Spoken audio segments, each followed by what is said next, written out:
K&A Custom Crafts on Facebook.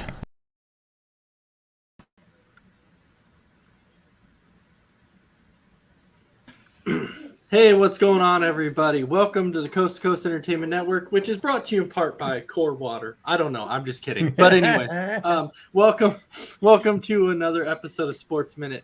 I am Ace, and of course, I'm joined tonight by a great crew. But let me go ahead and start off the show by telling you, I know tonight we were supposed to have a special guest in Scotty Liebram, the USA hockey official. However, we had some technical difficulties tonight, so we're actually going to postpone that until next week.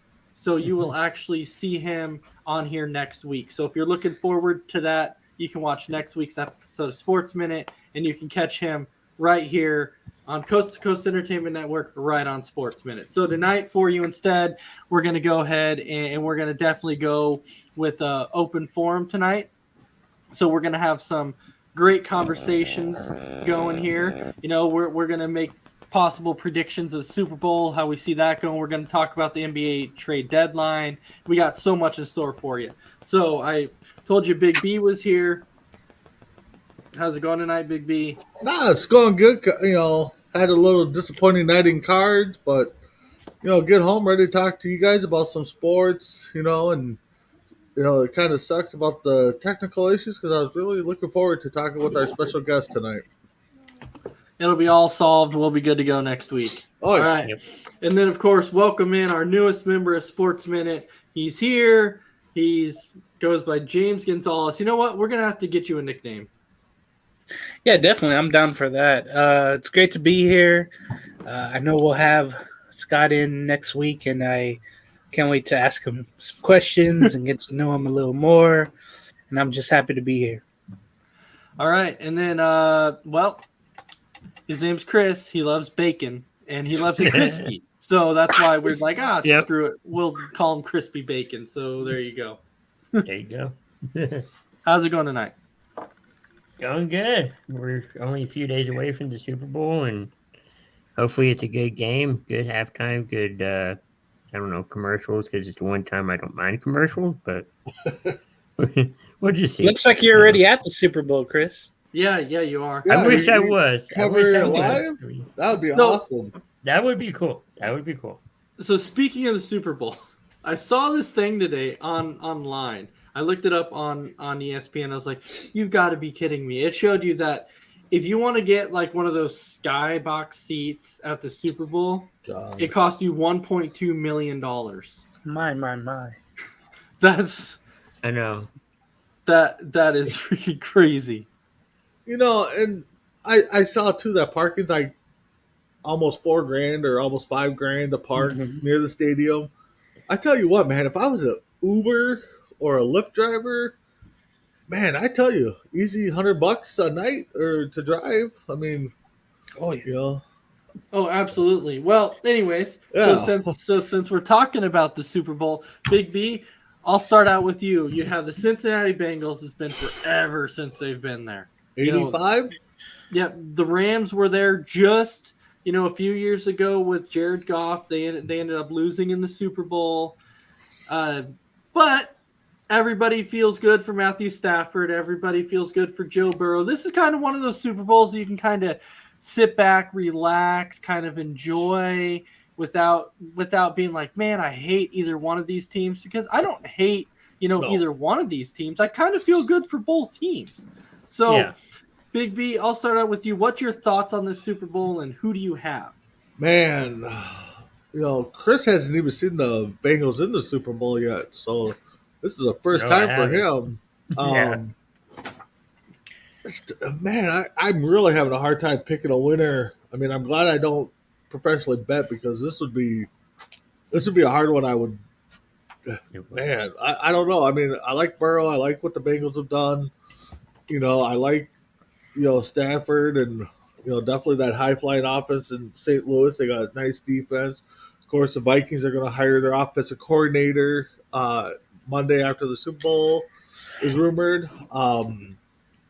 God, I don't really have a pick right now. I don't know. I can't sway it either way. I really hope that it's a close game, either high scoring or a low scoring defensive game, just because the last two rounds of the playoffs have been just phenomenal.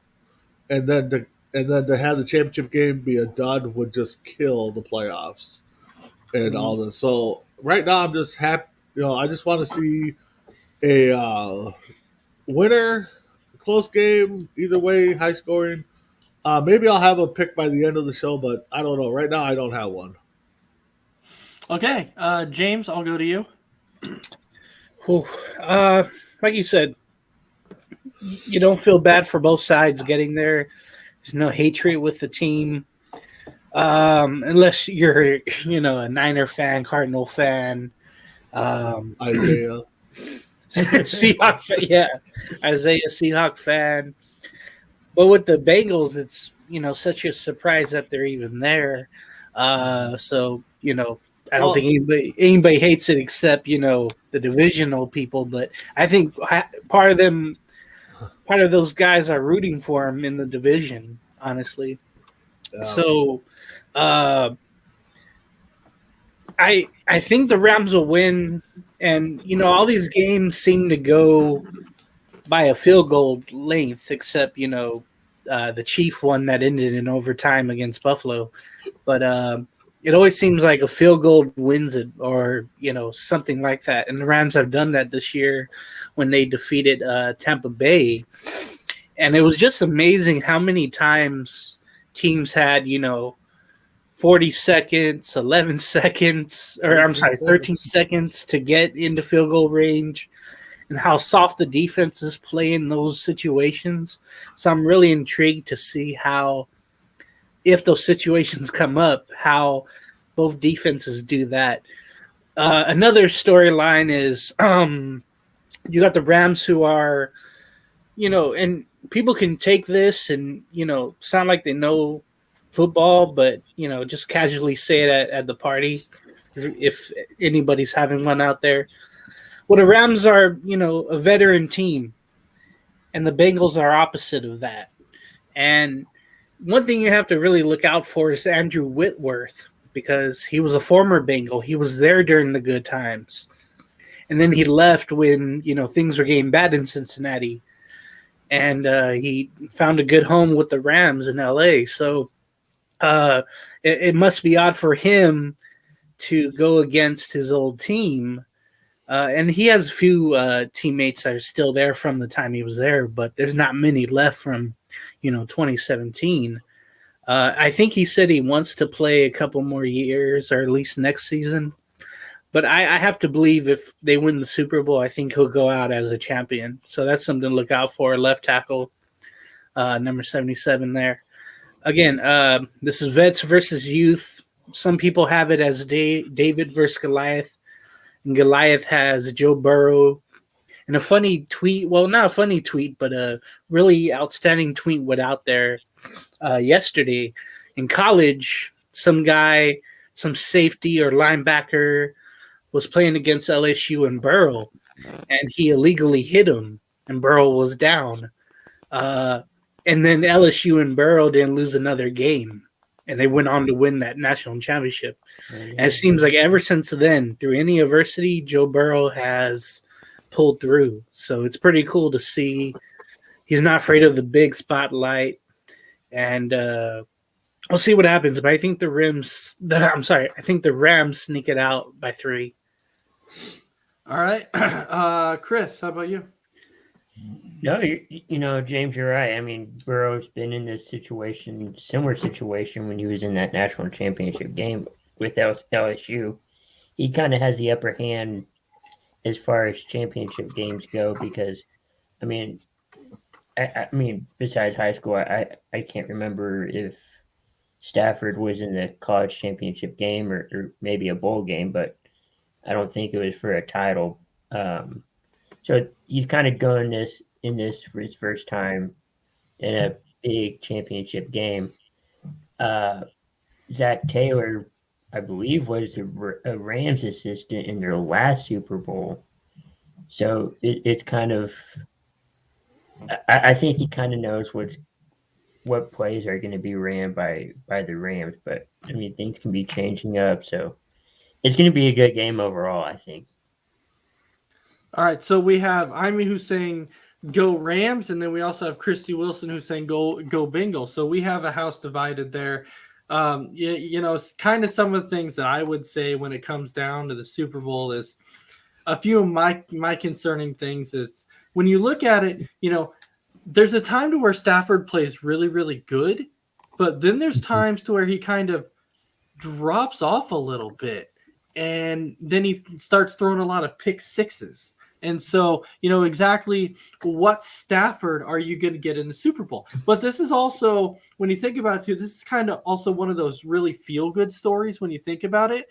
And it's only because people didn't really know how good Matthew Stafford was when he was on Detroit, except for if your favorite team played in the NFC North, you kind of understood how he was, how good he actually was. But then he goes to the Rams, and then people are like, well, maybe Stafford wasn't the problem in Detroit. No, he was not the problem in Detroit. He definitely was not. He was the person who kept that team relevant. And then you also have, Odell Beckham. That's had a bad name for so long that people go, you know what, Odell Beckham Jr. is a cancer. He can't go out and kind of help you win a championship. Well, he's kind of come to the Rams now and kind of shown them, you know what? Maybe I can help a team win a championship. Because when he went to the Rams, nobody was expecting Robert Woods to get hurt. Now imagine how good this Rams team would actually be if they had Robert Woods as part of this team now too, completely healthy. This team would be a completely scary team. I mean, absolutely scary. 3 stud receivers, yeah. Oh, absolutely. So that's why this is such a feel-good story. And then you look at the Bengals and the Joe Burrow story. Excellent.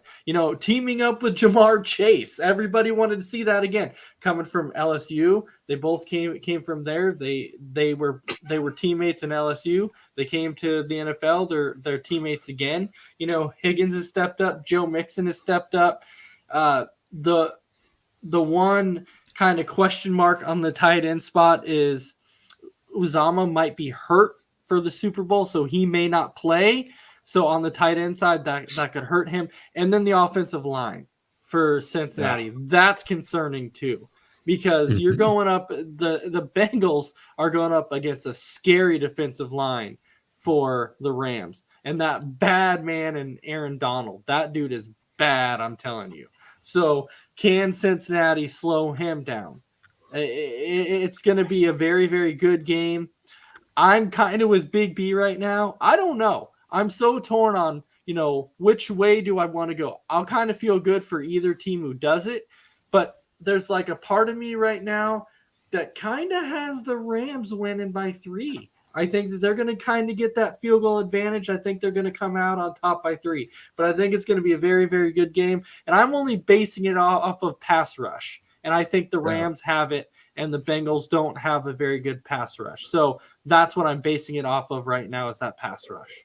I mean, the one thing that's scary about the Bengals is they were down 21-3. They came back against Kansas City and took care of business. So that's, so they know they can come back from 2-3 touchdowns down. So that's the kind of scary part. And I also want to give a shout out, to Ace's brother J-Mac.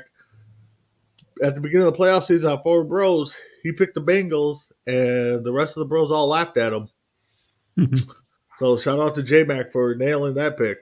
And he won't let us forget it either. Oh, Yeah, absolutely not. didn't he predict it like in August or something? No, he might have said something in August, but when the playoffs started, he said, "Oh, watch out for the Bengals. They're going to make a run. They're going to go to the Super Bowl," and we all laughed at him, and he All won't right. let us forget it. So we have a few comments here. So Tim saying, "Go Bengals, go Rams, go Bengals. I can't decide."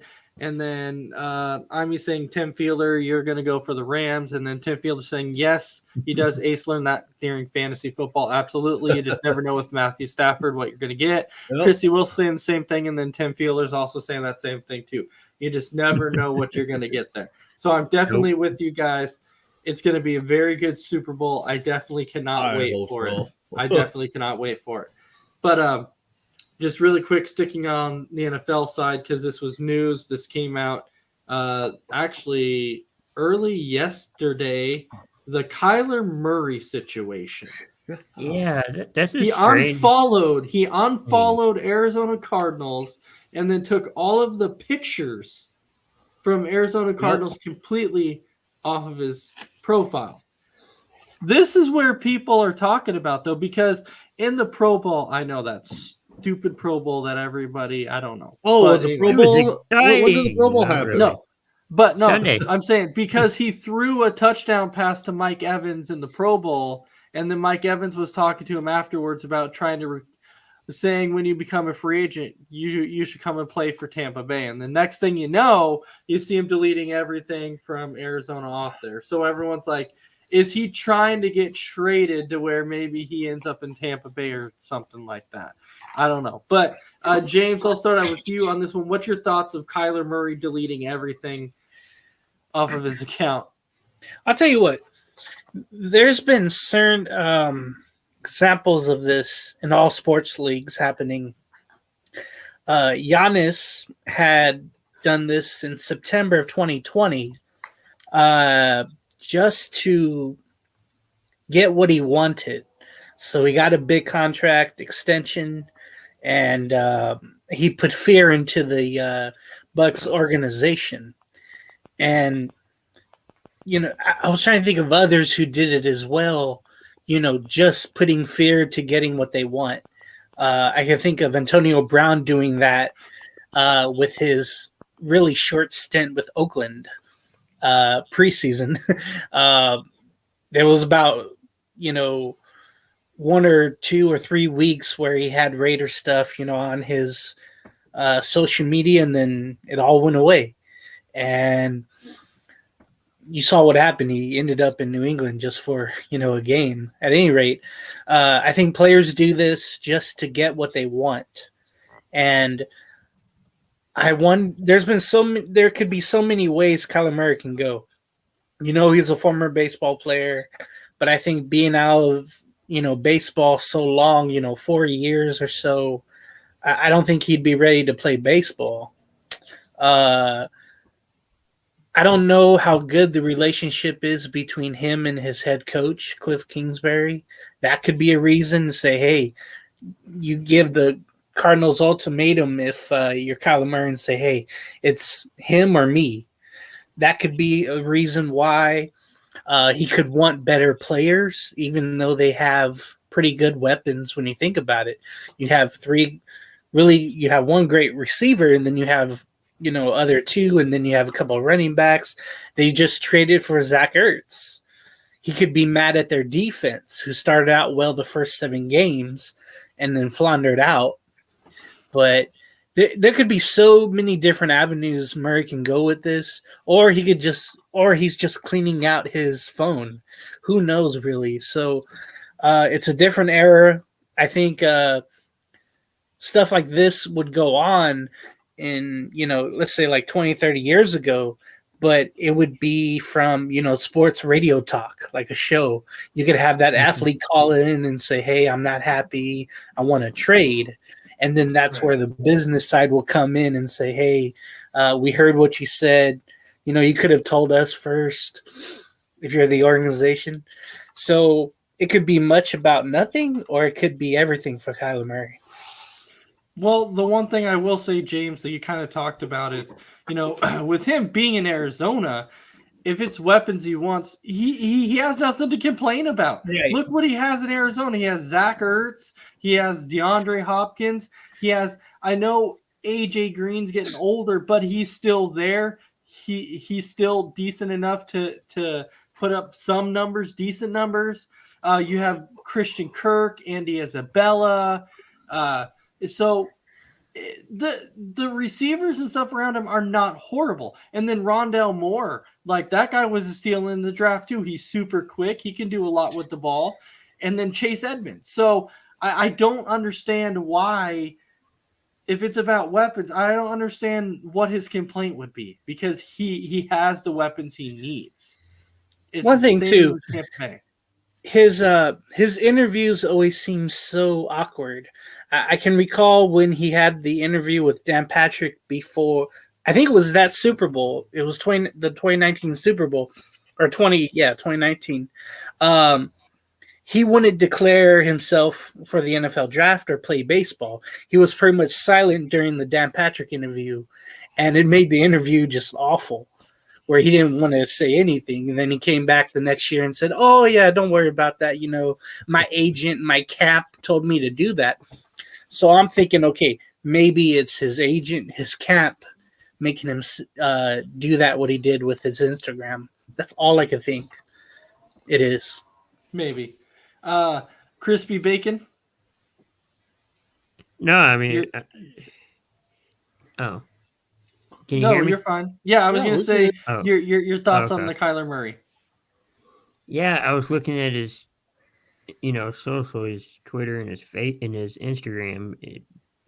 Pretty much everything's kind of wiped clean on his Instagram. All he has is, pictures from the Pro Bowl, and then, him and when he was at Oklahoma, says no mention that he's a Cardinals quarterback. No mention of that. And I think I saw something about he was talking to a couple Cowboys players, so you know how that starts, kind of like, you know, before. So I don't know. I mean, it's kind of a strange situation, but I think he believes he can't go any farther. I mean, he's been in the playoffs multiple times, and he can't get to the Super Bowl or farther than the I think it was divisional or wild card. I can't remember, but Wild card. I don't. Yeah, so I think he feels like things aren't just going anywhere, and he wants out of the situation. And maybe this could be baseball related, but I guess we'll find out later. So, Big B, your thoughts on Kyler Murray? I would be surprised if it has anything to do with the offensive side of the ball, because I mean we've already named off. He's got the weapons. Yes, is there better weapons out there that he could definitely team up with? Of course, but I don't think it's the offensive side of the ball. I think it's more either coaching related or defensive related that he's frustrated about. Because like we said, they started off hot and then fizzled out there. A lot to do with the defense not holding leads. So baseball, I think, is far from his worries right now. I think, Oakland A's, yes, they would take him in a heartbeat because he would be the franchise superstar right now. So, but I think baseball is far from it. But it is kind of weird that he just kind of deleted everything. He still had a year left on his contract, and I think a team option for next year. So, I think it's more in house with the coach or the defense. I don't think it has anything to do with the offense. So we'll see where it goes. I think this offseason is going to tell us a lot on some teams, which direction they're going forward. And, now with Murray doing this, I mean, Arizona's got some questions to answer and see where they go. Well, it's All going right. to be 11 million. It Yeah. looks like 11 Mhm. million off Yep. the cap. So Well, it's going to be interesting to see where this leads here, with definitely within the coming months, since free agency and everything is coming up. So it's going to definitely be interesting to see that. So with this, Big B, I'm going to turn it over to you. Your first topic of the night. God, I really don't want to start off with the sad news, but I am a baseball guy, and last two nights had some passings of two guys I would consider, superstar caliber players.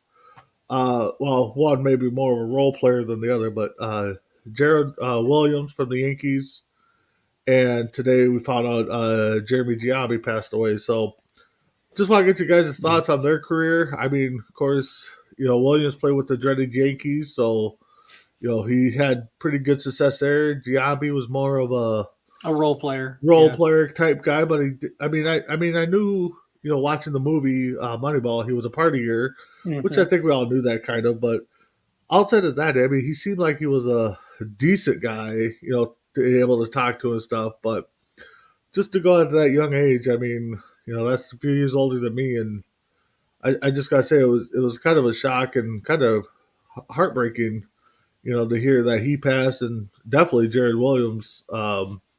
For the Yankees, even though I don't like the Yankees, Williams was always a fun guy to watch in that outfield. So that's my first topic. Get your guys' thoughts on that, Chris. I guess we'll start with you. I mean, I know you're young, so you didn't see these guys. So I didn't, but I mean, they had a good career, sounds like, and they'll be missed. And I'm sure a lot of baseball fans will remember them, for their playing career. So, yeah, James, how about you? I think of these two guys on my video games when I was younger, and I always got the hand-me-down video games. So it was always like PlayStation 1 or 2, and I always remember the free agency list, and those guys were always in there. Yep. They were always someone to get, if I had an injury or something, if I was playing season mode. At any rate, I didn't know much about Gerald Williams, but I knew of him, no doubt about that. Jeremy Giambi, as Big B mentioned, you only really knew him from, those scenes in Moneyball where he's a partier and he slacks off and he's the little, in a sense, the little brother of Jason. Yep. While Jason has all the headlines and he left Oakland, Jeremy is still there in that 2002 A's season. He was part of that steroid list, from what I remember. At any rate, it's always sad and it's reflective as well when you get someone that passes away from your childhood, or for people that are older than I am, from your younger self, I guess.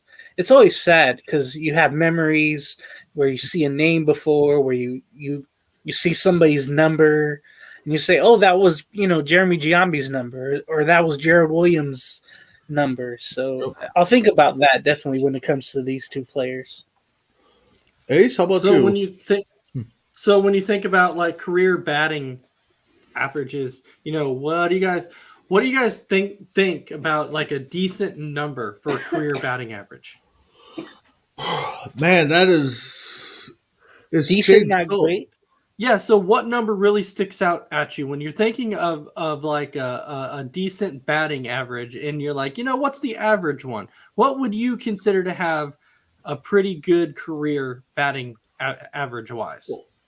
Well, I mean, everybody shoots for that 300. You don't want to but go lower than that. That's not common. Yeah. I mean, to me, it's changed over so much, because if you're hitting 260 and 30 bombs and driving in runs, you're considered a decent hitter. But I guess for me, watching the great guys, I guess 280 to 300, I guess, would be my range.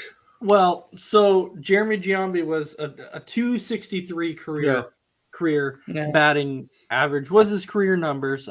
His best season was he played, it was like 114 games, 140 games in 1 year, and he hit 12 home runs, 45 ribbies, and that was one season with the Oakland A's, I do believe, was his best season. And then Jared Williams was also when it came to it, it was kind of one of those things to where he was kind of along the same lines almost, Yep. to Yeah. where he kind of had this about the same career. But Yep. those are guys that when you think about, you still have to celebrate their lives because of they still played in the MLB, so they still Yep. mean something. You know, they do mean something to the game because we can't sit here and say that we ever played No. because we've never done it. So they were able to accomplish something that we've never done.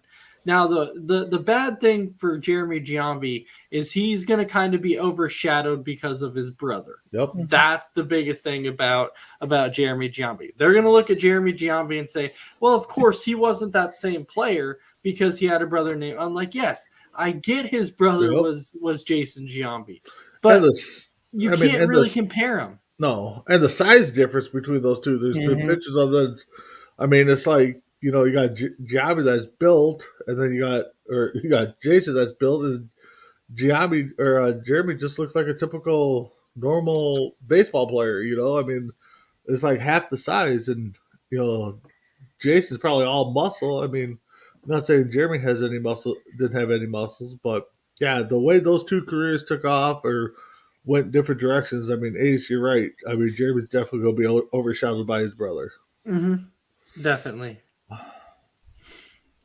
All right, James, I'm going to kick this one to you. Your first topic. Well, getting back to your question, I think average base batting average, I think would probably be 289 for a Yeah. career. I'm kind of with Big B where you split it down the middle between 280 and 300.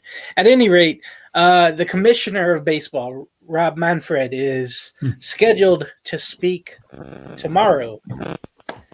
It is unclear what he's going to say.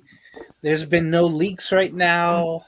Usually you get something, before it happens nowadays with all these media outlets. At any rate, I'm kind of fearful to what he may say. Either he'll say, hey, nothing's getting done yet. Spring training will be delayed. We'll hopefully get something done.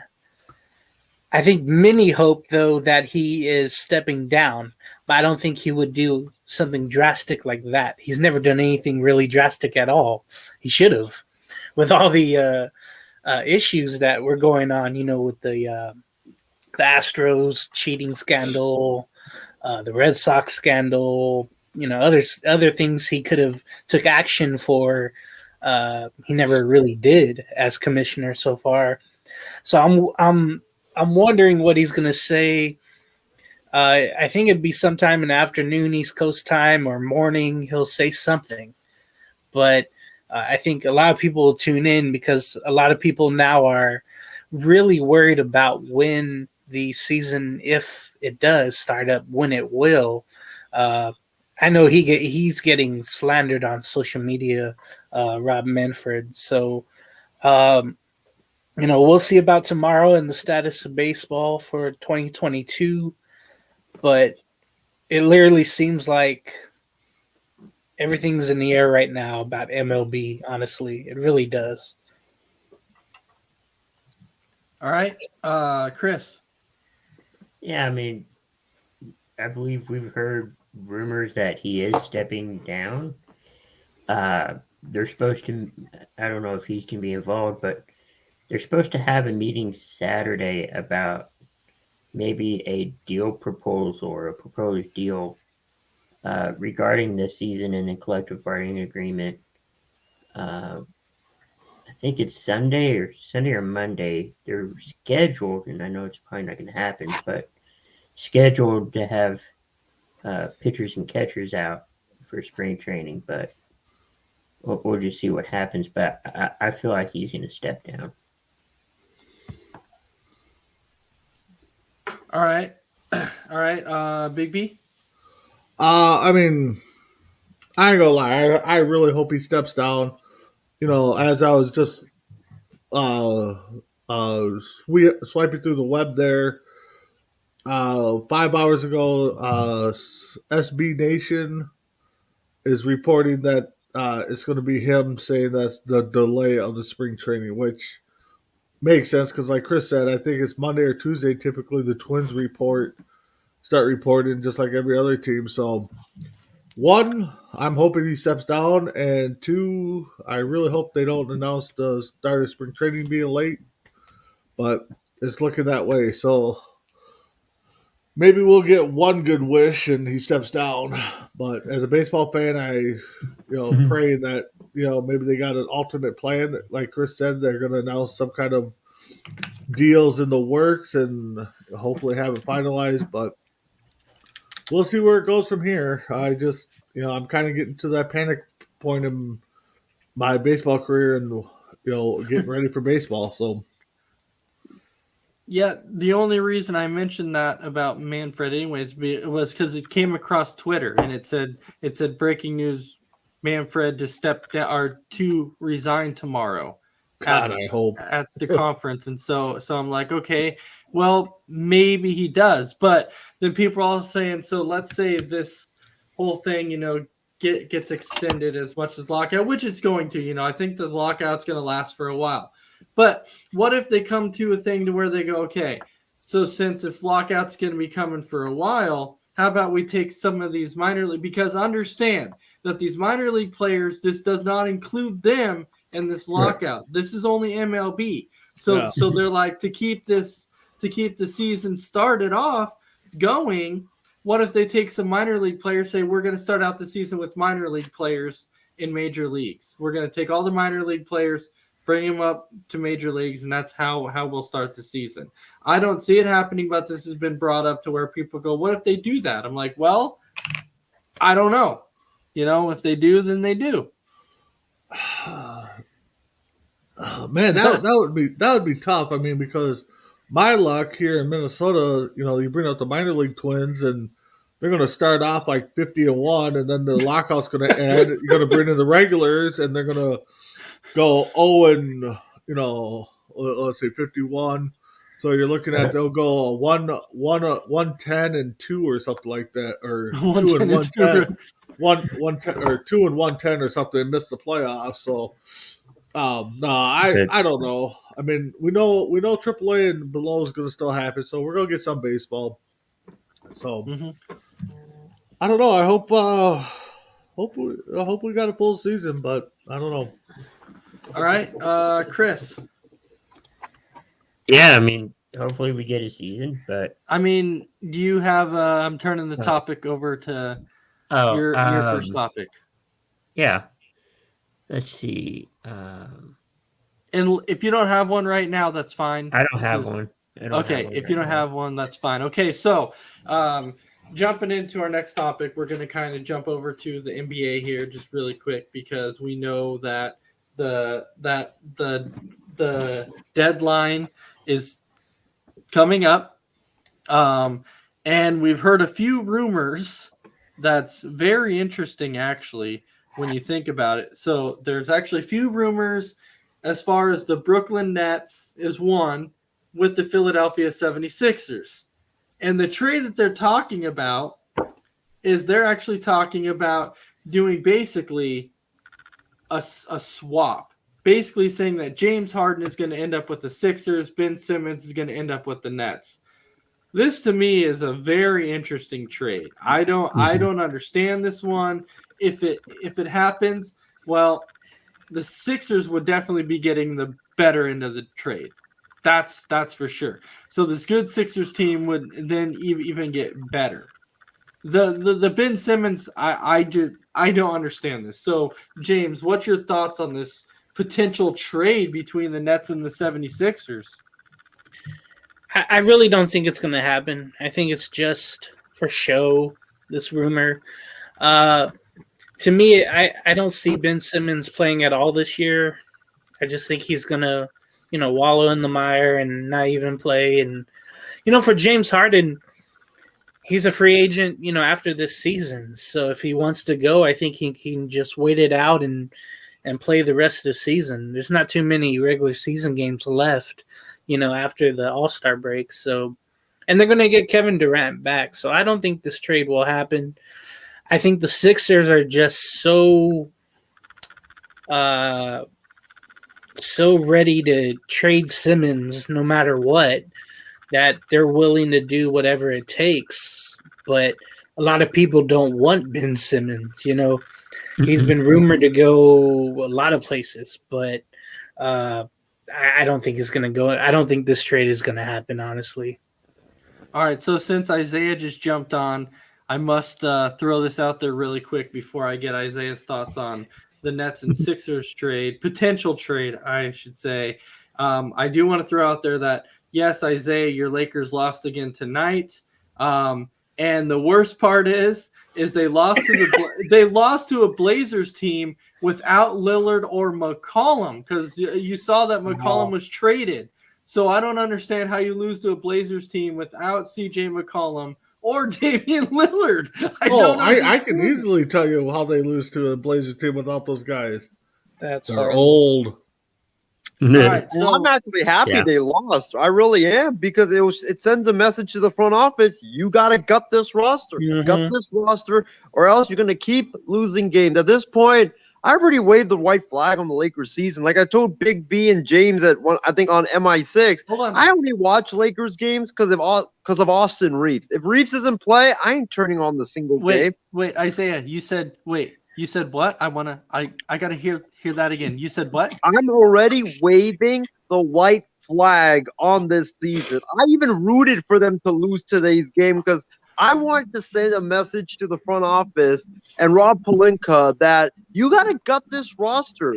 This is the same guy that refused to trade Taylor Horton Tucker for Kyle Lowry when the Raptors said, hey, we'll trade you Kyle Lowry. We'll accept your Kuzma, Harrow, and whatever package that they have at that time, and we'll give you Kyle Lowry if you put THT in. But the Lakers were like, no, you know why we're not putting him in? Because, he's the second coming of Kawhi. It's the second coming of Kobe Bean Bryant. And look, where's that got you now? THT is averaging 5 points a game. He is an average player in this league at best. And executives around the league all view his contract as 2-year, $25 million contract as a poison pill. So, like I said to you guys all in the group chat today, hell has officially descended upon LA. That's why it was so hot today down there. So, James, this is coming from a guy that before the season started, when this roster was put together,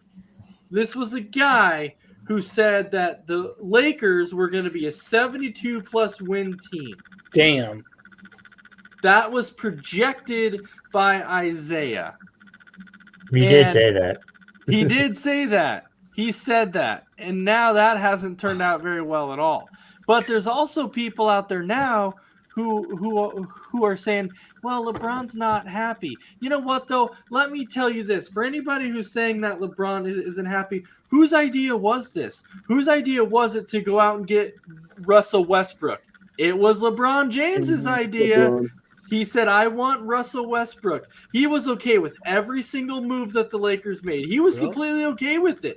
Yep. He said he liked this roster. He liked it. And now people are saying, well, LeBron James doesn't like it, and it's poor LeBron. No, this was LeBron's idea. It is. Stephen A. Smith said it best. It is finally time for people to actually start blaming LeBron James and not just saying it's not LeBron's fault. This is partially LeBron James's fault. I don't care what anybody says. He's partially to blame with this situation. He was the one that was okay with this. He wanted the Westbrook trade. He got it. And now they're not panning out the way that he wanted it to. So now he's mad at everybody else around him except for himself.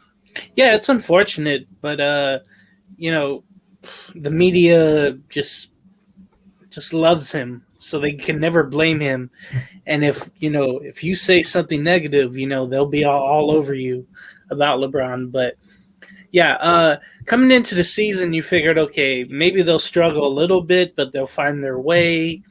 It's a long season. That's all there's hope for now is like, okay, well, it's a long season. They'll get together. They'll play better together. Just give it time. But it's not really happening right now. And let me tell you, I was all over Twitter yesterday after the Laker game. and they got drilled by the world champion Bucks. In six. There was, huh? In 6. Yeah. There was this scene just before the game ended, and Russell Westbrook came over, and Davis and LeBron are sitting together, with their heads down, untucking their jersey because the game is over and whatnot. Russell comes over, and he kind of pats them on the head, pats them on the shoulder, and say, "Oh, don't worry about it. Those guys over there, don't worry. We'll get them next time, even though they don't play the Bucks again this year." That was funny to me. Russell was, and I like Russell. I like Russell, but he was just showing out for everyone, saying, "Hey, don't worry about everything.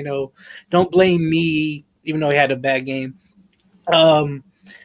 But you could really see the dysfunction. Like, they weren't even really responding to him. Like I said on Twitter, it's like they're not even responding to Westbrook, giving them a pep talk or a good pat on the back, saying, "Hey, a good game. We'll get him next time." And I swore LeBron said, "Not that way." At the end of it, where he say, "Hey, we'll play better," and then LeBron's like, "Okay, not that way." So really, it looks like there's a bunch of dysfunction right now. Mm-hmm. The trade rumors are going wild, and the slander for Russell Westbrook. And I guess some of it is warranted, but, this goes back to Laker fans and how horrible they are.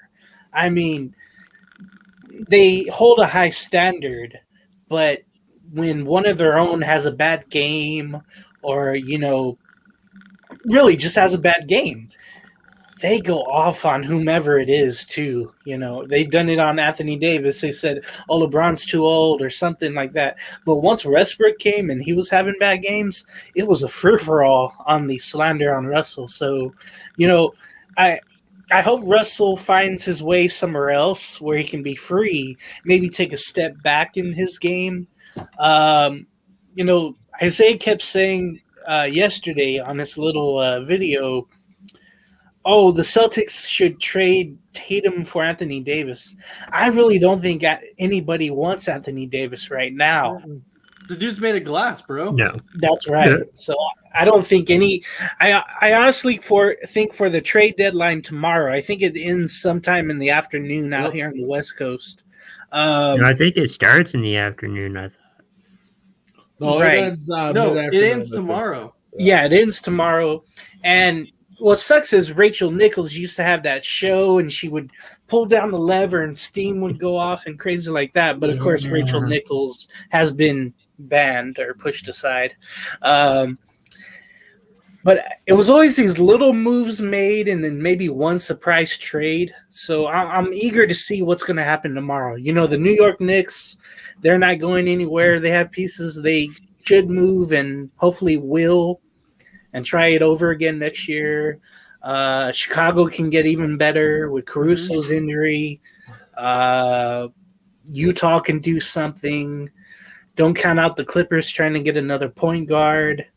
The Lakers trying to trade Tucker, but nobody really wants him. So it's going to be a really intriguing next 12, 16 hours. Mm-hmm. Yeah. All right, Big B, your thoughts on the trade deadline? Anything that you foresee coming up or anything? Man, this is, if you're a basketball guy, this is best time of the year almost for the finals, and it does end tomorrow at 3 Eastern. So yeah, I told Isaiah too, because he at 3 Eastern it ends the trade deadline, but Isaiah threw that out there too, Davis for Tatum, and if Celtics were smart, they wouldn't even offer that deal. But I don't know. I mean, it's hard to make a move in the NBA because you got to have so much of the cap has to line up and equal out that you see a lot of 3-4 team deals because people can't afford just do one up, or I don't know. I don't know. I kind of hope the Wolves make a trade, but with the play-in tournament, I mean, if you think you got a team that can make it through that play tournament, you're not going to be buyers or sellers. You're going to be buyers. And there's what 8 to 10 teams that are going to be out of the tournament. So Mhm. I don't know. It'll be interesting to see what they do. All around, not just the Timberwolves, but yeah, I don't think the Harding trade to for The Simmons Sixers. is going to happen. Yeah, I don't think that's going to happen. I think James Ace, you're right. Nobody wants Simmons and Harden. Yeah, he might be good, but only if you're winning. If you're not winning and he's not getting his, it's going to be a head case. So, Mhm. but it will be interesting to see what the Lakers do with all these, what they can do with these guys, and see if they can turn it around. All right, so the one thing I will say, Big B, is that you kind of mentioned the Wolves. Now, Yeah, the one thing is, yeah, the Wolves are they're a young team. They're a team that's definitely I see getting in the playing games. They're definitely going to be in I believe they're going to be there. The biggest knock on the Wolves right now is they're not deep. They're not a deep team. That is the biggest concern about the Wolves. But if they're not a deep team, then really who do they have to trade that they can give away to actually go out and get bench players? That's going to be the biggest part. and not that I follow the NBA a lot, um, but just by glimpsing at it, I honestly, and if you're in Minnesota, you might hound me and try to beat me up for this comment. I think the Wolves are a better team when Cat's the third option. I don't think Cat's the leader. I think Edwards. I think I'm trying to think of the other team, but when it seems like when Cat is the lead dog, Timberwolves, yeah, they probably win, but it seems like they win more consistently when he's not the lead dog. So, I mean, honestly, as much as he's a force here, maybe that might be the trade piece to go and Mhm. get some bench and stuff. But and then you're talking about D'Lo and the guys that he brought in that wanted to play with him. So maybe they stay pat. Maybe they move a bench or a couple draft picks to bring somebody in, but we'll see. I don't think the Wolves are going to make a move. I mean, they're one game away from actually not being in the playing tournament to be the sixth seed. So they're surprising me. I ain't gonna lie. So they're surprising me. So we'll see what they do. All right, Isaiah, I'm gonna get back to you on this one really quick because we were talking about, the whole potential Harden and a Simmons trade. So, what's your thoughts on this? Do you think it goes through or not? I think it will happen actually because I just think that the Nets they've lost what 9 or 10 straight. They've gotten blown out in like 4 or 5 of those games. They just look like a team that just needs they need to shake it up because it looks like James Harden has checked out in Brooklyn.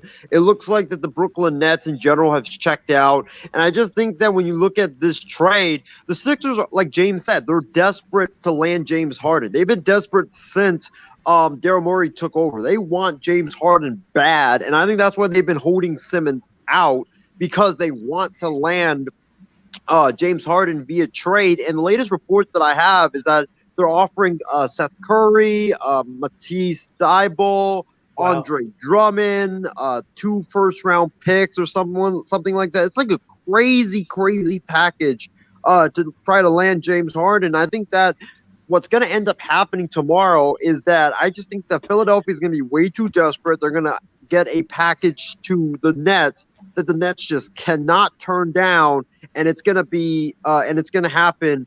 And it will send James Harden to the Philadelphia 76ers. And I think it'll be good. I think it'll be good for Harden. I think it's good for Philly. Obviously, they get what they want. Good for Harden because it seems like Big B. I think Big B brought this up a couple minutes ago, and that is for James Harden. He's kind of like Westbrook in a way, where he's obviously the better talent, but we're talking about attitude wise and ego wise, where if things aren't going good, if there's bad times that are happening, he checks out easily. He did the same thing in Houston. It looks like the same thing he's doing now in Brooklyn after they lost like 9 straight. And I just think that for Brooklyn, it would also help them to get another playmaker because remember, Kyrie Irving won't be able to play in playoff games, I believe, at the Barclays Center or something like that because of like his refusal to get vaccinated. So I do believe that it will happen tomorrow. I think it'll be one of the stunning trades that James mentioned that always happens when the trade deadline always pops up. All right. So with that, we're pretty much at that time now. So with that, we can start kind of giving our final thoughts. So Big B, your final thoughts for the night. What? No trivia? We got Isaiah on. No trivia?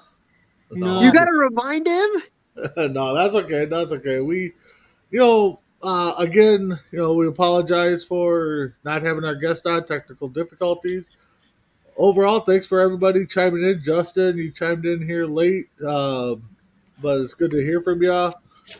James and Isaiah, thanks for jumping on. And just keep checking out Coast to Coast and MI6. We got great content on both networks, and we'll see y'all next week. And I still don't have a Super Bowl pick. I was going to try to get one, but I still don't know who I want to win. So, all right, Crispy Bacon, any final thoughts? Yeah, thanks everybody for watching and tuning in. As you guys know, the Sunday's the Super Bowl. We're going to have a couple shows on this Sunday. We're going to have morning tailgate previewing the Super Bowl between the Bengals and the Rams. And then a couple hours before the game, we're going to have a Super Bowl, special party with a few guests and previewing the game and whatever else we can think of. So just stay with Coast to Coast. All right, James, any final thoughts for you? Yeah, a couple. Tomorrow's a big day sports-wise. Of course, you got the Winter Olympics going on now, but you have the Rob Manfred situation, his big announcement, whatever it may be. We'll see. The trade deadline, of course, with the NBA, a few games, headline. And the second thought, tomorrow around 6 p.m. my time, 9 p.m. Eastern time, the Hall of Fame class will be mentioned for the class of 2022. And I'm hoping the late Cliff Branch gets in for the Hall of Fame. He was an Oakland Raider. He was one of the best receivers ever, and numbers can really attest to that. So if Drew Pearson can get in, I want one of my own in, Cliff Branch. So growing up, I learned a lot about him and watched any video I could about him, going deep on anyone, beating anyone deep, and he was part of all the Super Bowl championships the Raiders had. So I'm hoping when those announcements come up about the Hall of Fame class, the new one, that Cliff Branch is in there. It's long overdue. All right, Isaiah, your final thoughts. Got a couple of things as well. Final thoughts is, first of all, it was a great show. Thank you guys for letting me on this program tonight. Thank you to all the fans for checking this show out. I think Justin tuned in, mess around Dave, me as well, Christy and Sarge, and also Jordan Emprosario. I don't know if I'm pronouncing your name correctly, but thank you so much for tuning in. And last thing I got to say is, James mentioned tomorrow's going to be a big day in sports. You got the Winter Olympics, Rob Manfred's, big announcement. Hopefully it's to announce his resignation. We'll see. And the trade deadline. And all I got to say is this, fellas, and I'm going to put my phone down right here and do this. I don't have a flag, but I don't know if you guys can see it. I'm waving the white flag on the Lakers season. I'm done. This team's not going anywhere. I got to apologize to Adam, Big B, Chris, for having to hear my delusional take about 70 wins. That was a joke right there, but the season is over for the Lakers. It is over. And I know Chris is probably going to clip this and send it to everybody, but the season is over. It is done. Trade everybody. Trade LeBron. Trade everybody. But now we got to listen to your delusional takes about Jacksonville winning the South. Isaiah kind of overdid that by like 30 games, man. That was way off the mark. Right, way off the mark. But we do want to thank everybody for watching. I want to thank everybody for being on tonight. Tomorrow night you can check out another episode of Kicking It with Isaiah and Ace. It'll be another great show. And then with that, you can join us next Wednesday for another episode of Sports Minute. So I really hope that everybody has a fantastic night, and we will see you next Wednesday for another episode of Sports Minute. Peace.